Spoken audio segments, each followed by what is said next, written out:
Guten Abend, meine Freunde. Now I want Mr. Ron Redhead to understand that this fiasco, as Miss Callistra decided to call it, I would prefer to call it a triumph for the Grenadian people. I want you and the NDC, Mr. Ron Redhead, to understand that this is not going to go away. So the quicker the NDC addresses this situation, where I believe there might have been mishandling and misappropriation of funds that was spent, $22 million that was spent on this Polaris project so far, which represents half of the costs of the design services of the project, okay?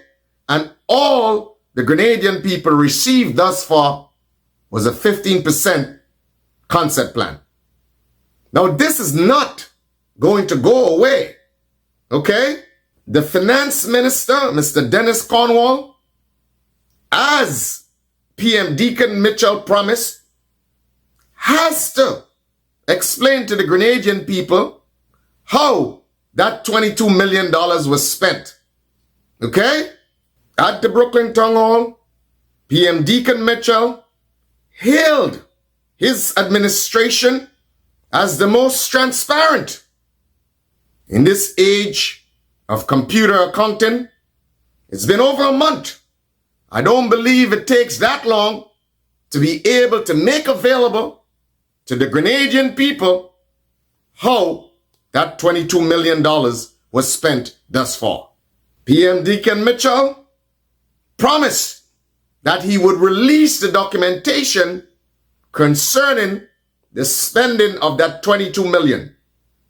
The Grenadian people are yet to receive one page of document. And I know in some respects, the opposition has been slow to act on this.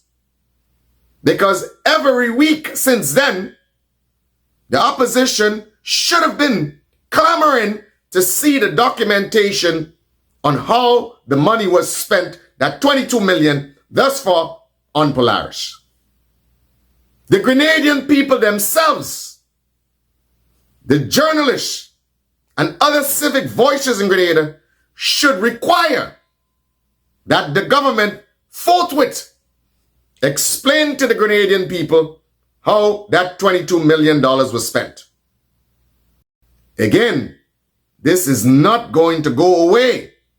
So the quicker the NDC administration handles this and deals with it and truly become transparent with the Grenadian people, in some respects, I believe it would be better for them. Again, this Polaris shenanigan is not going away. I believe in some respects that the NDC administration should take swift action to hold Mr. Dolan and Ms. Andrea Saint Bernard, the so-called sponsor of this project, accountable.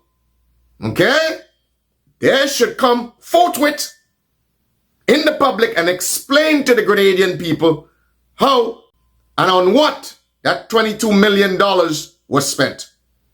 I believe at this stage, Ms. Callistra is actually getting the courage to start to question the Polaris project. And she's probably getting frustrated by the lack of answers that are forthcoming. Listen to what she has to say. What makes it concerning is that if those who ask the questions, I saw the New York fiasco as well. I mean, you know.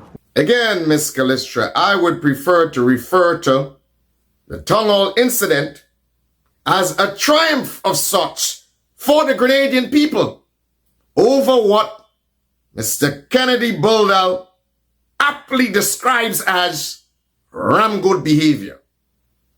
So it was a win-win for the Grenadian people. It was a triumph for the Grenadian people. A triumph for the right to free speech.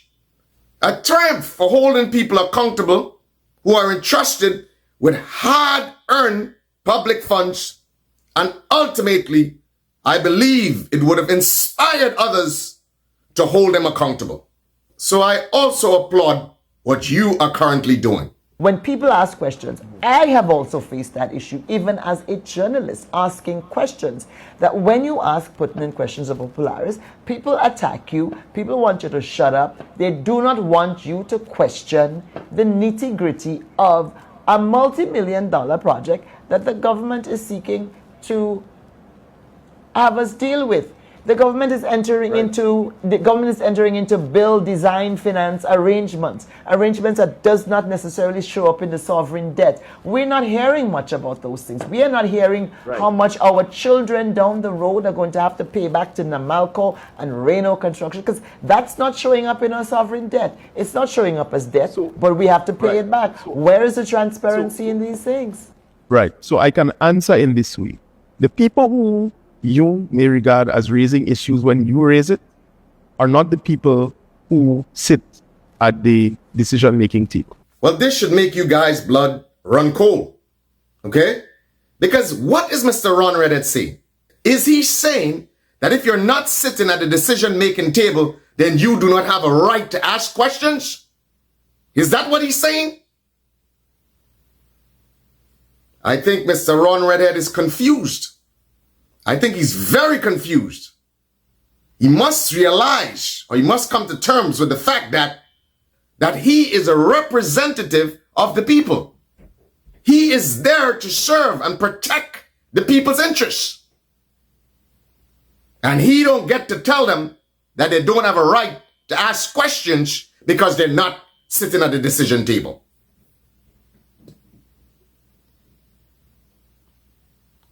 This is weird.